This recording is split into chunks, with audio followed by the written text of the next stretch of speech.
sir eh. So una talaga nito, yung sa trabaho, nagkakita sa atin. Eh parang may pumitik dito. Okay, may pumiti. Tapos, Yun, parang sabi ko baka ano lang, baka nabigla lang. Eh di, trabaho ko pa. Sabi ko eh, parang nawawala-wala na yung pain niya, pero minsan bumabalik. Sabi ko ipacheck ko nga kay master para sigurado. Eh di, ano kasi, iniisip ko yung ano, baka kung anong meron eh. Pero, nararamdaman mo, sumasakit siya ngayon. Pag dinidiinan mo, pag nag-walking ka, normal walk, parang hindi na siya normal sa dati. Oo, Ganun ba yung pakiramdam mo? Ganun na ganun. Okay, Eh, sige. tsaka pag ito, parang sakit ng ano. Parang masakit pag Oo, iniipit. masakit. Tsaka pag O hindi na normal. kung may natulog siya dito sa banda po. Pati sa singit, Oo. ang damay. Oo. Sige, tanggalin mo muna yung ano. Yan. Kasi masakit na pag iniipit eh. Sa Bisaya pa, timpang. Ah. Ibabalik lang natin yung pumitik. Relax lang.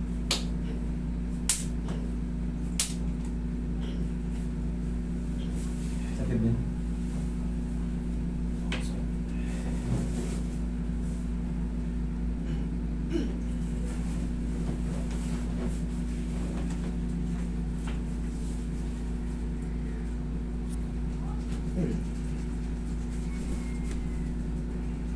May wagang pao. Yan, may wagang pao. Kung kayo ay mumoling, o kayo ay umiidad, nakakaramdam ng mga rayo-rayo, mga arthritis, subukan nyo yan. Masakit ang sigmura nyo para kayo nasusuka. Subukan nyo, haplusan nyo yung sigmura nyo ng pao. Sa kahoy, doon naman sa singit, yung maano doon.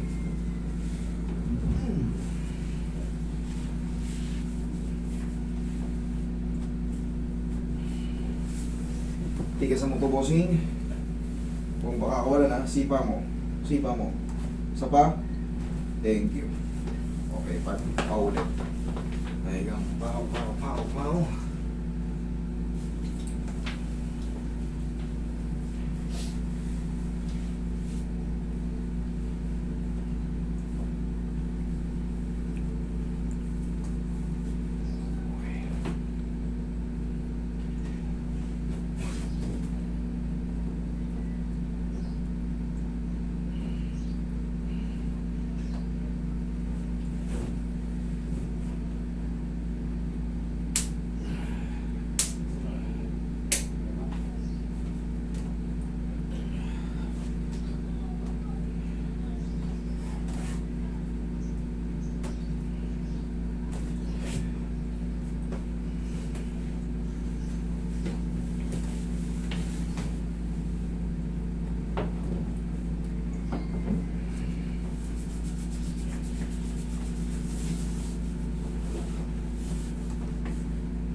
Sakit? Kaya? Hindi. Kaya? Tolerate na. Tolerable. Pag mahina na, pag napahinga yan ng mga ilang araw, wash out na yan. Playing bandage. Naglatulog. Testing muna natin. Eh, okay naman yung lakad ko talaga eh. Ganun ka nga. Stop mo nga. Okay naman? Okay na. O, walang dahilan para hindi ako magtrabaho. Mild lang yung kaso niya. Ang mahirap dyan, pag ginanyan mo, yung sariling bigat mo pa lang, Sakit. ayan o. Eh paano pag nagdagdag ka pa rin isang galon? Eh sarili mong bigat mo pa lang masakit na. Eh kung wala nang masakit, walang dahilan para hindi ka makapagtrabaho bukas. Pero siyempre, huwag naman yung sobrang bigat. Dahil kakaayos lang eh. Okay? Ganun lang, huwag lang muna sobrang bigat. Baka mamaya, puro drum-drum din ang buhatin mo. Ay, hindi. Oh. Basta, tansya lang din kasi nga bago. Supposed to be kasi, pagka kayo yung nagpapaayos, kahit saan naman eh, kahit sa ospital, take a rest.